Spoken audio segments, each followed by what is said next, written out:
of Popularhood. I'm your host Imzan Ali, and today we are here at Maxxis Center featuring Brian Rampersad, also known as Painless.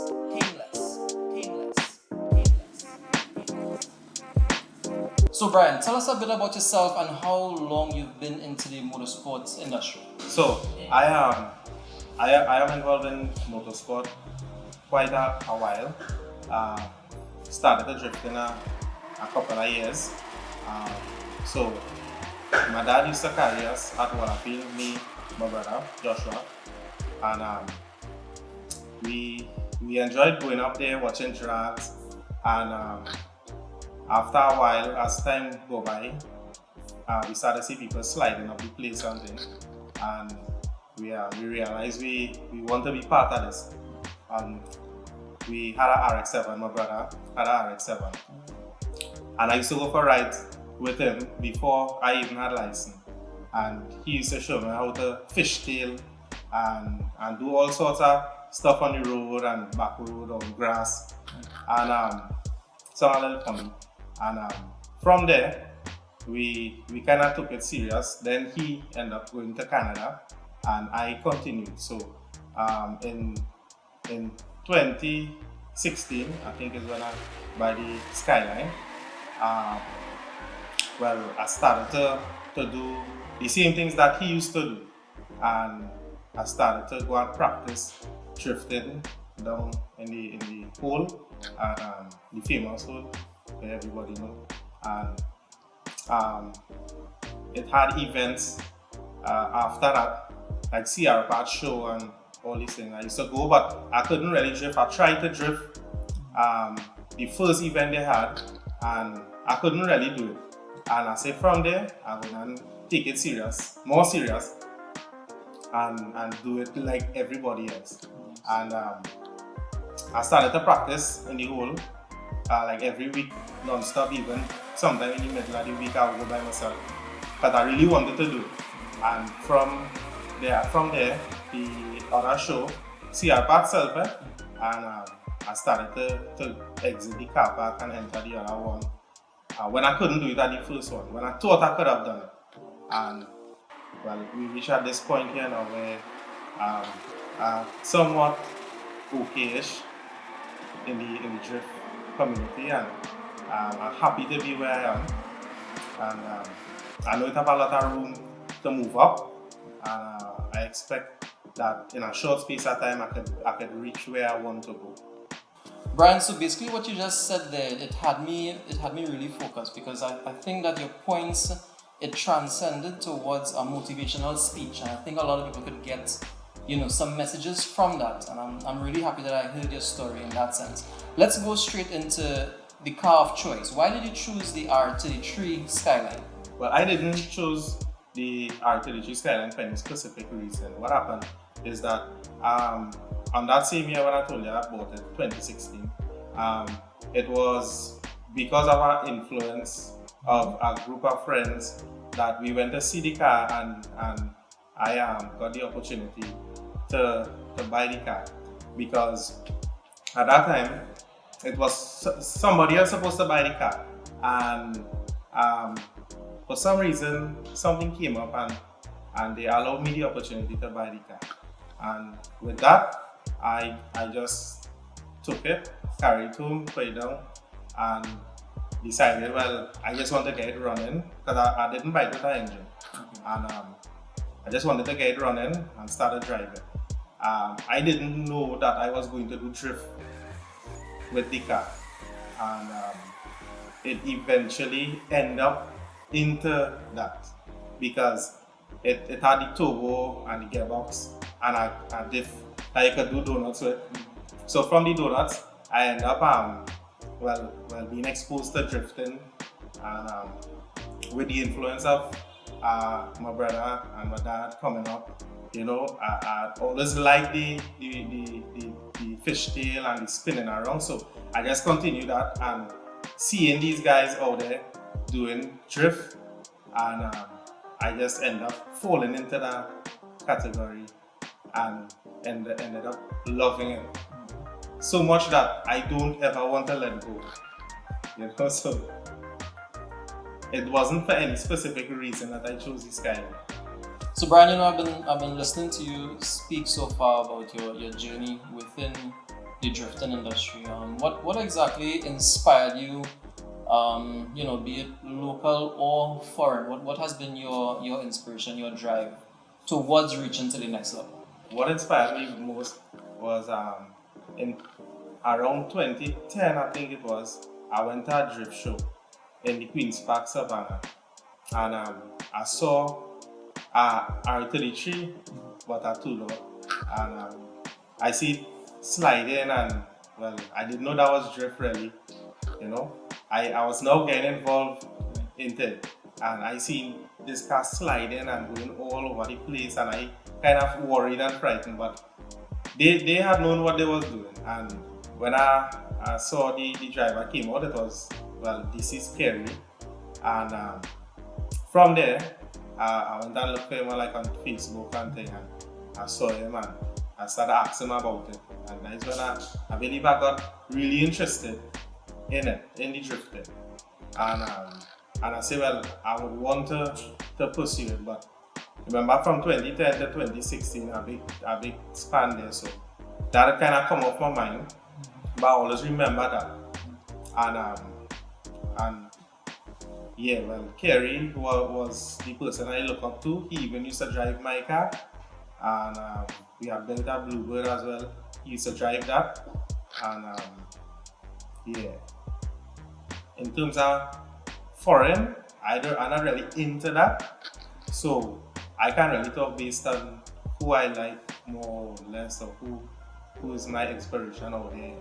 I believe I want to see everything here and see how as far as I could reach, and then probably venture out into anything. But I mean, people could still watch, people could do just as they like, you know. Probably next week I might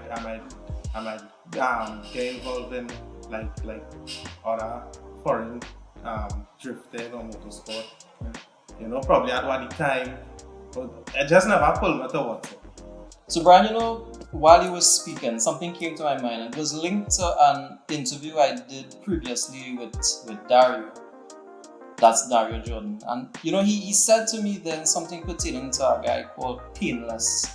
And you know that he's calling out Painless. I mean, I don't know what you have to say about this. Right, so with that, I believe he was linking back to 2019 when we had an event in Tobago. That is when he came second, I third, Shawnee was first.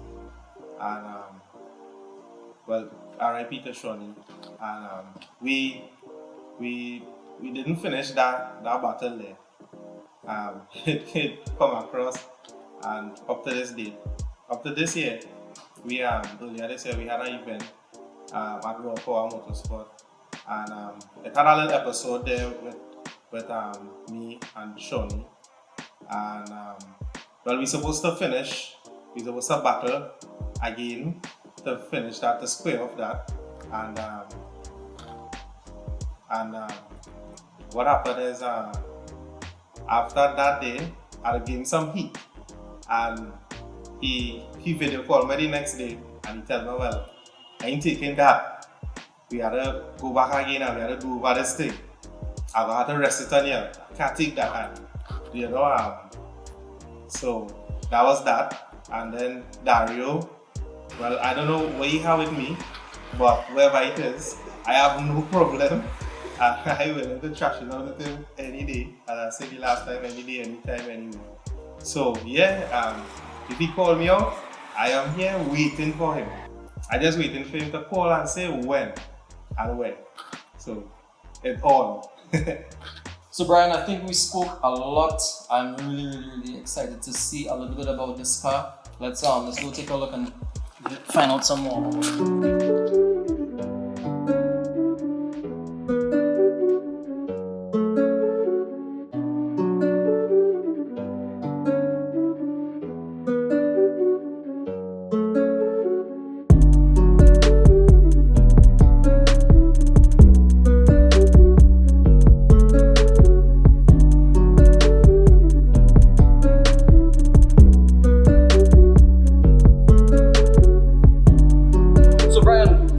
we are here by this car that we were talking about all along. I want to give you the opportunity to give us, the viewers, a run through as to what's happening inside here.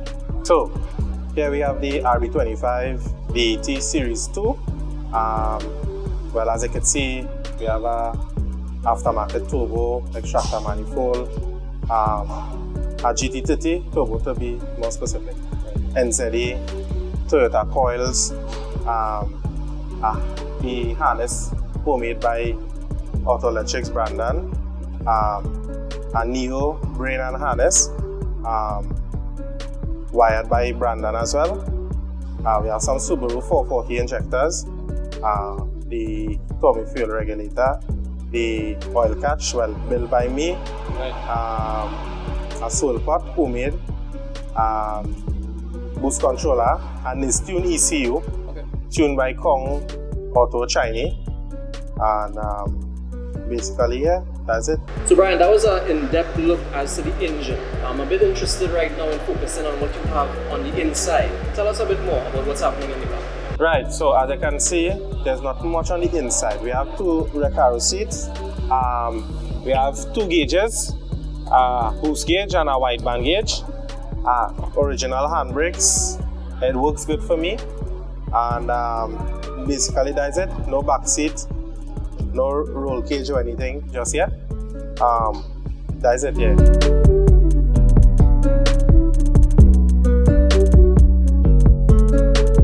Basically, the car just have some Nismo coilovers, well-lap diff, and a Ghost Fab angle kit by Jamal Noel.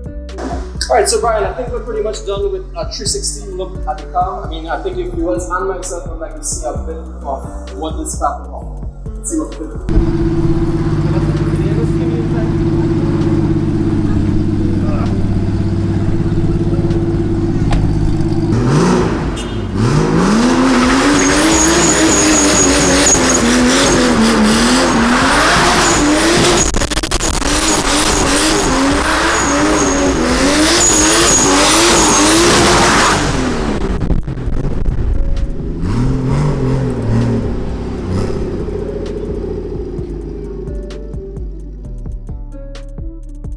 So yet again, this has been another great episode of Pop the Hood. I must say, thanks so much for being a part of the show. You know, other than the car and featuring the car on a 360 level, I think your message and what you really transcended to the audience was so much greater than anything else. I really want to say thanks again for being a part of the show. It was a pleasure being here. I'm glad to have the car feature, and I just want to say special thanks to my mom, my dad, my brother for always being supportive, never discouraging me from doing what I like, what I love. Not forgetting Christine, my fiance. You know, she always there at my side, always supporting, not leaving, and helping build in every area, especially with the cars. And this is special thanks to Nari for supplying with the logos and the stickers from DK Design, Anthony from Kong's Auto, DK Chinese, Chibi from Performance Flow Exhaust. He did work on one of the R33 other, the Neil's Transport and Towing Services. They carry the car around. We have Andy Jacob. He do all the machine shop work and whatever needs to be fabbed and fixed and anything concerning machine shop work. We have him from Jacob's Engineering.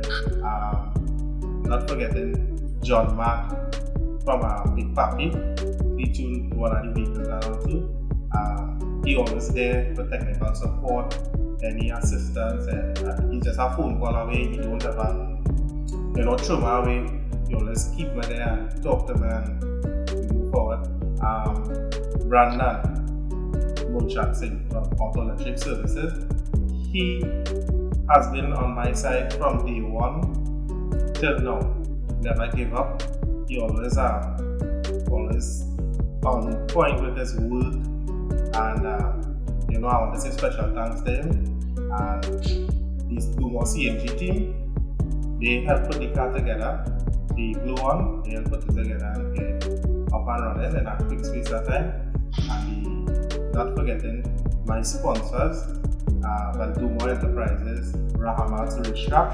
Special thanks for all the support and everything that they did for me so far and to do. We would like to acknowledge our sponsors and humbly thank them for their ongoing support.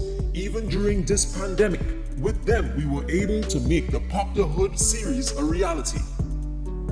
Maxxis Tires, PRS Performance, State of the Art, Team World Boss, Tropical Engineering, Trakstar Performance, Monkey Wrench, Shadow Studios, Charlo, David Persad Photography, Itz Zeus Photography, Streetside Productions,